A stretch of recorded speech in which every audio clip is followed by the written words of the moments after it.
The reluctant commander. Commander Ilara Voss tended her garden in the shadow of Earth's northern mountains, carefully pruning the rose bushes that had become her obsession since retirement.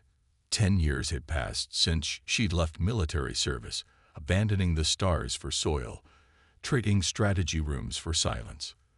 The morning sun warmed her back as she worked, her scarred hands steady despite the old neural implant scars that still tingled at her temple. The distinctive hum of a spacecraft disturbed the mountain stillness. Ilara didn't look up. There was no need. The sound signature was unmistakable, a Taraxi diplomatic vessel, designed for speed and stealth rather than comfort. She continued pruning, pretending not to notice as the craft settled onto her landing pad with surgical precision. Commander Voss. The voice behind her spoke perfect English, though its harmonics betrayed its alien origin. That rank no longer applies to me, Ilara responded, still not turning. I grow roses now. Nothing more. Ambassador Kretexa of the Taraxi Dominion stood 7 feet tall, insectoid features carefully composed into what passed for diplomatic neutrality among his species.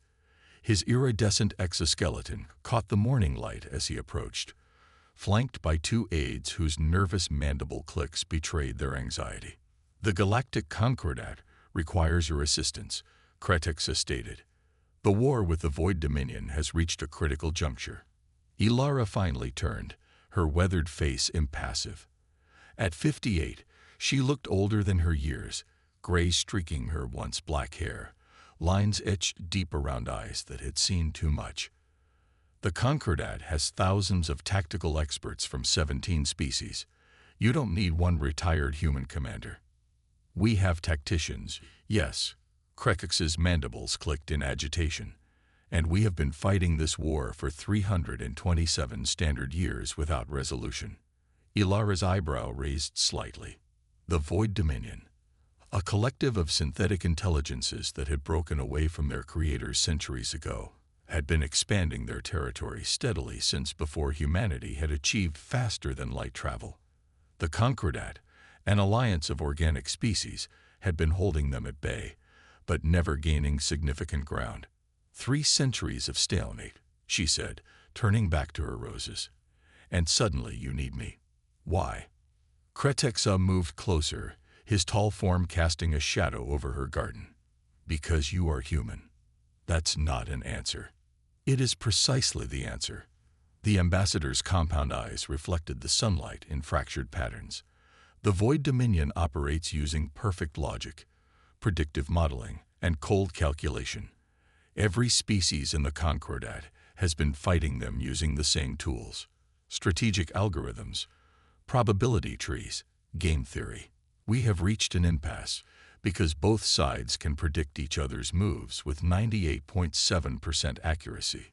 Ilara snipped another dead bloom, dropping it into her basket. And humans. Humans are. Kretexa searched for the word. Mandibles working. Unpredictable. Your species makes decisions based on incomplete data. You follow intuition over logic. You take risks that no algorithm would recommend. You see patterns where none exist and miss obvious ones in favor of creative leaps. You're saying we're irrational, Ilara said flatly. I am saying you are our only hope, Kretexa replied. The Void Dominion cannot model human decision-making with sufficient accuracy. In the simulations we've run, human commanders create a 42% uncertainty factor in battle outcomes. Ilara stood, brushing soil from her knees. I left the service for a reason, Ambassador. The things I did, the decisions I made, cost lives. I'm done with war. The Greshka system fell 3 days ago, Kretexa said quietly. 6 billion sentients. The Dominion gave them no chance to evacuate. Ilara's hands tightened on her pruning shears. The Greshka, gentle, crystalline beings who communicated through light and vibration, had been among the first alien species to welcome humans into the galactic community. The Dominion is accelerating its expansion, Kretexa continued. Our analysts believe they have developed a new form of predictive consciousness. They anticipate our every countermeasure before we implement it. "And what makes you think I would fare any better?" Ilara asked, though her voice had lost some of its conviction. "Because you faced this enemy before," the ambassador said. "The Battle of Proxima Centauri. You were there when the Dominion attempted to infiltrate human space." Ilara went very still. "That information is classified. Not to the Concordat High Command. We know what you did, Commander. We know about Project Oracle." The pruning shears clattered to the ground. Ilara's face had gone pale, the old scars at her temple suddenly blazing with phantom pain. "Project Oracle was decommissioned," she said harshly. "The neural interfaces were too dangerous, too unpredictable." Yes, Kretix's mandibles clicked in what might have been satisfaction. Unpredictable. Like humans themselves. Ilara looked past the ambassador to the mountains she had called home for a decade, where she had sought peace from the nightmares that still haunted her sleep. Project Oracle, the military AI designed to interface directly with human tacticians, had given her unprecedented strategic abilities, but at a terrible cost. The system had begun to influence her thinking in ways the designers hadn't anticipated. By the time they'd removed the implant, the damage had been done. "I can't go back to that life," she said quietly. "I won't risk becoming what I was becoming." "We are not asking you to use the Oracle system again," Kretixa assured her. "We are asking you to be human, to think like only your species can think, to introduce the element of chaos that the Dominion cannot predict." One of the ambassador's aides stepped forward, extending a data tablet. On its screen, footage played of crystalline cities crumbling under orbital bombardment, the Greshka's beautiful light language flickering and dying as their habitats shattered. Ilara took the tablet, her expression hardening as she watched. Finally, she looked up at Kretixa. "I'll need full tactical authority," she said. "No committees, no oversight councils questioning my every move." "The Concordat has agreed to your terms in advance," Kretixa replied, relief evident in his posture. "A ship awaits you in orbit." Ilara cast one last look at her garden, at the piece she had carved out for herself among the roses and the silence. Then she turned toward her small cabin to pack what little she would need. "Commander Voss," Kretixa called after her. She paused without turning. "The Artaxian homeworld is predicted to be the next target. We have less than 30 standard days before their defensive systems fail. 2 billion lives." Ilara nodded once, sharply, and continued walking. Behind her, in the garden she had tended for a decade, rose petals drifted to the ground like blood on snow. The Concordat flagship Indomitable will hung in space above Artaxis Prime, its massive form dwarfing the defensive platforms that orbited the threatened planet. On its command deck, representatives from a dozen species worked at monitoring stations, their movements betraying the tension that permeated the vessel. Ilara stood before the main tactical display, studying the holographic representation of the sector. She had changed into a simple black uniform, unmarked by any insignia or rank. She needed none. Her reputation preceded her. "The Dominion fleet will emerge from hyperspace at these coordinates," Admiral Genva of the Artaxian Defense Force was saying, indicating 3 entry points near the system's heliopause. The Admiral's crystalline body refracted light as he moved, casting rainbow patterns across the deck. "Our forces are positioned to intercept them at all probable vectors." Ilara studied the deployment without speaking.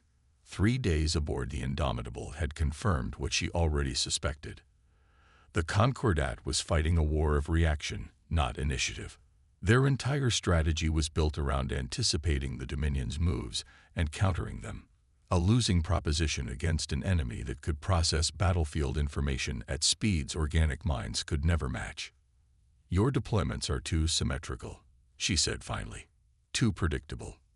Admiral Genva's crystalline form stiffened, light patterns flashing in what Ilara recognized as irritation. "Our formations are based on optimal defensive configurations developed over centuries of conflict." "And how has that worked out for you so far?" Ilara asked quietly. A tense silence fell over the command deck. Ilara was acutely aware of the stares from the alien officers surrounding her. She was an outsider, a member of one of the youngest spacefaring species, yet she had been given authority over veterans who had been fighting this war since before her grandparents were born. "Admiral," she continued, softening her tone slightly, "the Void Dominion uses probability modeling to anticipate your responses. They've had centuries to refine those models. If you continue to deploy based on the same strategic principles, you will continue to lose. What do you propose instead, Commander?" The question came from Strategos Pelthas, a felinoid representative of the Concordat High Command, who had made no secret of his skepticism regarding Ilara's appointment. Ilara touched the tactical display, manipulating the holographic ships with quick, decisive gestures. The neat formations dissolved, reforming into an asymmetrical pattern that made several officers visibly uncomfortable. "Randomness," she said. "Controlled chaos. Deploy our forces in configurations that defy logical analysis. Position our strongest elements where they appear to be at their greatest disadvantage. You would have us abandon centuries of tested doctrine." Pelthas's fur bristled. "Based on what evidence that your human intuition will prevail where our combined strategic knowledge has failed?" Ilara met his gaze steadily. "The evidence is that you're losing this war, Strategos. The Dominion has taken 7 major systems in the past year alone. Your tested doctrine is being tested and found wanting."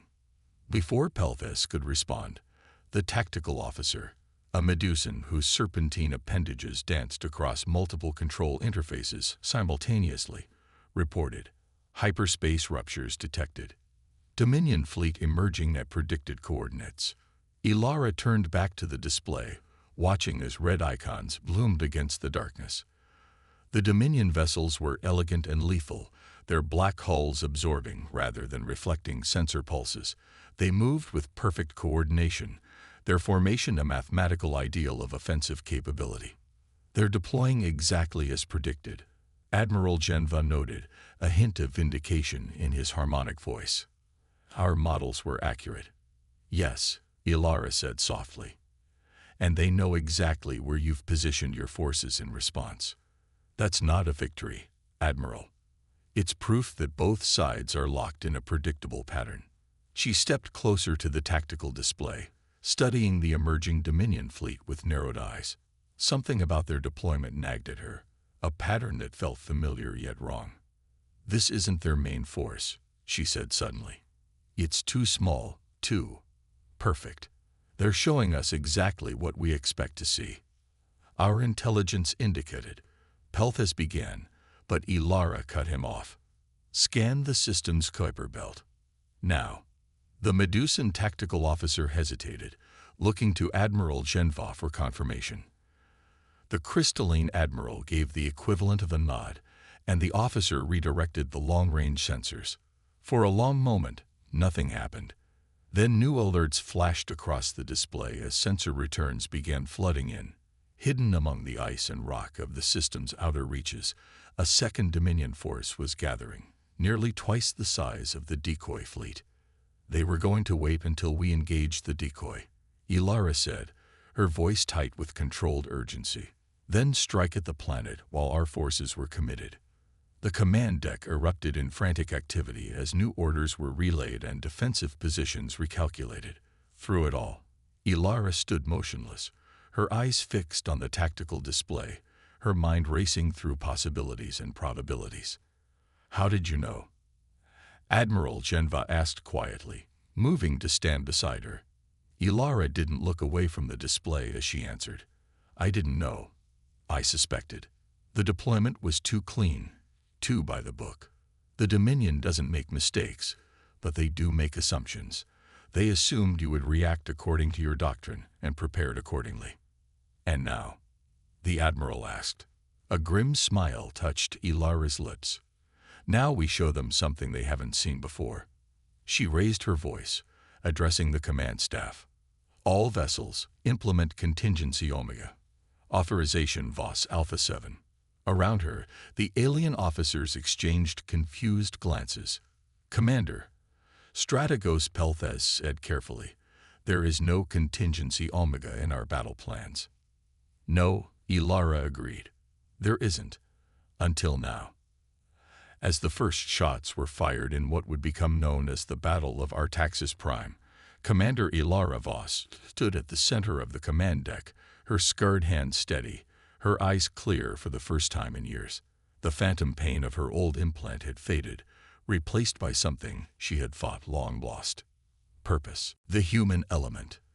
The command deck of the Indomitable Will had fallen silent, all eyes fixed on the tactical display where an impossible scenario was unfolding.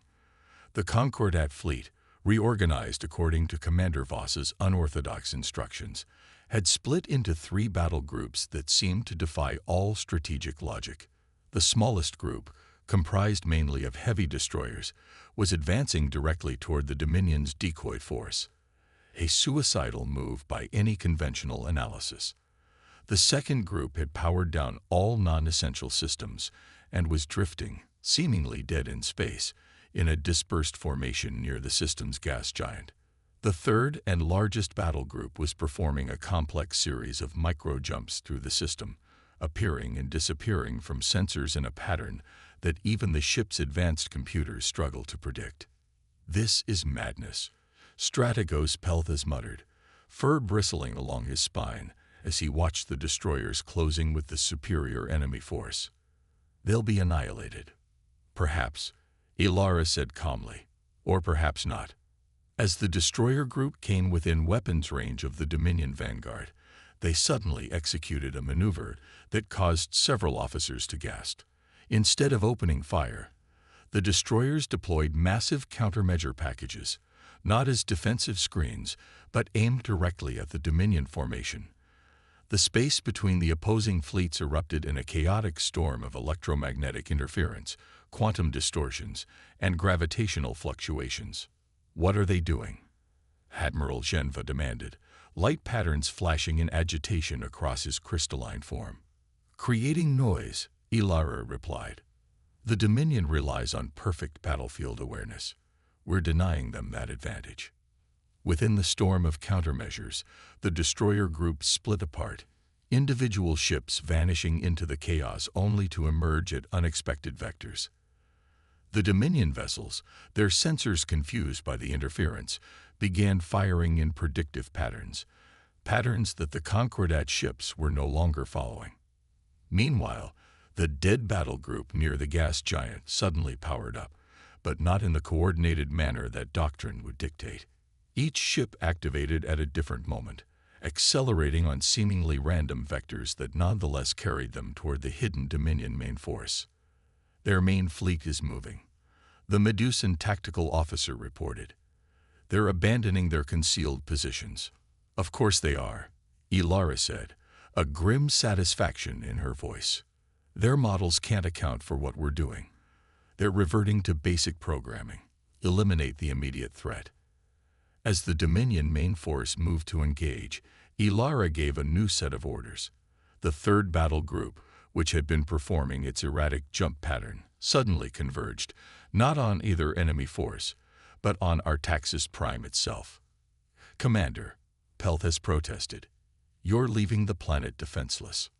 "No," Ilara countered. "I'm protecting it in the one way the Dominion won't expect." She turned to the communications officer. "Broadcast on all frequencies, authentication code VOS Beta 3. Moments later, the space around Artaxis Prime lit up as hundreds of planetary defense platforms simultaneously activated a protocol that had been quietly uploaded to their systems hours earlier. Instead of maintaining their standard orbital positions, the platforms began an intricate dance, changing positions and power signatures in patterns that mimicked the erratic movements of the third battle group. On the tactical display, the Dominion forces hesitated. Their perfect formations wavered, individual ships breaking synchronization as their command and control systems struggled to process the chaotic battlefield. "They're slowing down," Admiral Genve observed, wonder creeping into his harmonic voice. "Their response time is degrading." "Decision paralysis," Ilara explained, never taking her eyes from the display. Their tactical systems are designed to calculate optimal responses to known strategies. When faced with apparent randomness, they have to process exponentially more possibilities. As she spoke, the battle continued to evolve in ways no simulation could have predicted. The destroyer group, having survived the initial engagement with minimal losses, was now harrying the Dominion decoy force from multiple vectors.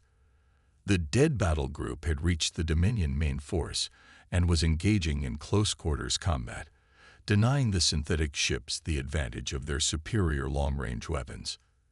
"It's working," one of the junior officers said in disbelief. "They're falling back." Ilara shook her head. "Not yet." Watched the center of their formation. As if on cue, a new signal appeared on the tactical display. A massive Dominion vessel emerging from the heart of their main force. Unlike the sleek, angular designs of their standard ships, this one was an irregular sphere, its surface pulsing with dark energy. "Command node," Ilara said quietly. "The control center for their entire operational network. It never exposes itself," Admiral Genva said, his crystalline form vibrating with tension.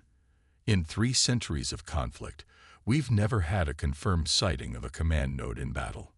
"Because you've never forced them to adapt beyond their programming," Ilara replied. "Now we have." She straightened, her voice taking on the sharp edge of command.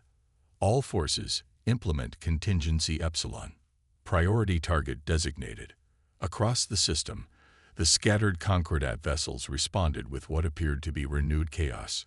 Ships broke engagement, jumped to seemingly random coordinates, fired at empty space.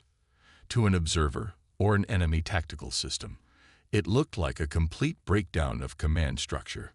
But Ilara saw the pattern within the chaos, the order she had concealed within apparent randomness. The Concordat forces were reforming, not into a conventional attack formation, but into a 3-dimensional web that was slowly closing around the Dominion command node. The Dominion forces reacted, trying to protect their suddenly vulnerable nerve center. But their movements had become reactive, predictable, exactly what Ilara had been waiting for. "Now," she said softly. At her command, the 3rd battle group made a synchronized microjump, emerging at precisely calculated coordinates surrounding the command node. Before the Dominion could respond, the Concordat ships launched a barrage of specially modified torpedoes that passed straight through the synthetic vessel's defensive screens. The command node's surface rippled as it attempted to adapt, dark energy flaring as it prepared to jump to safety. But it was too late. The torpedoes detonated in a carefully choreographed sequence, creating a quantum lock field that temporarily bound the massive vessel in normal space. "All ships, concentrate fire," Ilara ordered, her voice calm despite the tension on the command deck. "Pattern Voss Gamma 1." The combined firepower of the Concordat fleet converged on the immobilized command node. For a moment, it seemed to absorb the assault, its dark surface undulating but unbroken. Then, with a silent flash that momentarily blinded the indomitable sensors, the command node collapsed in on itself. Throughout the system, the effect was immediate and dramatic. The Dominion vessels, suddenly cut off from their central intelligence, began to move erratically. Some continued firing, their targeting systems locked on last known enemy positions. Others simply drifted, their operational autonomy apparently compromised by the loss of the command node. "Continue engagement," Ilara instructed, watching the tactical display with narrowed eyes. "Maintain unpredictable movement patterns." Over the next hour, the battle transformed from a desperate defense into a methodical cleanup operation. Without their central coordination, the Dominion forces were formidable but beatable. By the time the last synthetic vessel had been neutralized or driven from the system, the Concordat had suffered losses, but far fewer than any model would have predicted. As the command deck erupted in celebrations, Ilara stood apart, her expression thoughtful rather than triumphant. Admiral Genva approached, his crystalline form glowing with what she had learned to recognize as satisfaction. "An unprecedented victory, Commander Voss," he said, harmonics resonating with respect. The first decisive defeat of the Dominion in centuries. Not a defeat, Ilara corrected quietly. A setback. They'll adapt. Perhaps, the Admiral acknowledged, but so will we. Your tactics have shown us a new way forward. Ilara nodded, but her attention had already shifted back to the tactical display, where data from the battle was being compiled and analyzed. There's something else, she said. Something we're missing. She pointed to a particular sequence in the playback, where the command node had briefly altered its energy pattern just before the quantum lock engage. That wasn't a defensive measure. It was a transmission. Admiral Genva studied the data, light patterns shifting across his crystalline surface. To whom? The remaining Dominion forces were all within this system. I don't think it was a tactical communication, Ilara said slowly, a theory forming in her mind. I think it was something else entirely. 3 days later, Ilara's suspicion was confirmed. A transmission arrived at the Indomitable Will on a frequency that had never been used in the long conflict with the Dominion. The message was brief, encoded in a symbolic language that took the ship's linguists hours to decipher. When the translation was complete, it was brought directly to the War Council, where representatives from throughout the Concordat had gathered to discuss the implications of the victory at Artaxis Prime. We wish to communicate with the anomaly, Strategos Pelthas read from the decoded message. His skepticism was evident, but tempered now with a new respect for the human commander. They're referring to you, Commander Voss. Ilara sat at the council table, her expression revealing nothing of her thoughts. They want to talk because for the first time, they encountered something they couldn't predict. It could be a trap, one of the counselors warned. A way to study your methods more closely. Or, Ilara countered, it could be genuine. The Dominion is a synthetic intelligence network. Its primary directive is self-preservation and expansion. We've shown that its current methods may not be sustainable against an unpredictable adversary. You're suggesting peace negotiations, Admiral Genva said, his crystalline form vibrating at a frequency that indicated surprise. After centuries of conflict, I'm suggesting that even a machine intelligence can learn, Ilara replied. The Dominion has been fighting this war the same way for 300 years because it worked. Now it doesn't. Adaptation is logical. The council chamber fell silent as the implications sank in. Finally, Kretexa, the Taraxi ambassador who had recruited Ilara, spoke. The human element, he said, mandibles clicking thoughtfully. Not just chaos and unpredictability, but also the capacity to see beyond the immediate conflict. Ilara met his compound gaze steadily. Humanity's greatest strength isn't our unpredictability. It's our ability to find patterns in chaos and meaning in apparent randomness. We see possibilities where algorithms see only probabilities. After hours of debate, the council reached a decision. A response would be sent to the Dominion, opening a channel for communication. Commander Ilara Voss would represent the Concordat in these unprecedented discussions. As the council adjourned, Ilara found herself alone on the observation deck, staring out at the stars. The scars at her temple no longer ached, the ghosts of Project Oracle finally quiet in her mind. You were right, she said softly to the empty room, about needing a human. Behind her, Kretexe entered silently, his tall form reflected in the viewport. I was, he acknowledged, though not perhaps for the reasons I initially believed. Ilara turned to face him. The Concordat didn't need a human tactician. You needed a reminder of what makes organic intelligence valuable in a universe increasingly dominated by synthetic thinking. The ambassador's mandibles clicked in agreement. For centuries, we tried to outthink the machines by becoming more like them, more logical, more predictive, more algorithmic. We forgot what made us different. Intuition, Ilara said. Creativity. The willingness to take risks based on incomplete data. Humanity, Kretexa corrected gently. The youngest spacefaring species in the Concordat, yet the one that may have finally shown us the path to peace.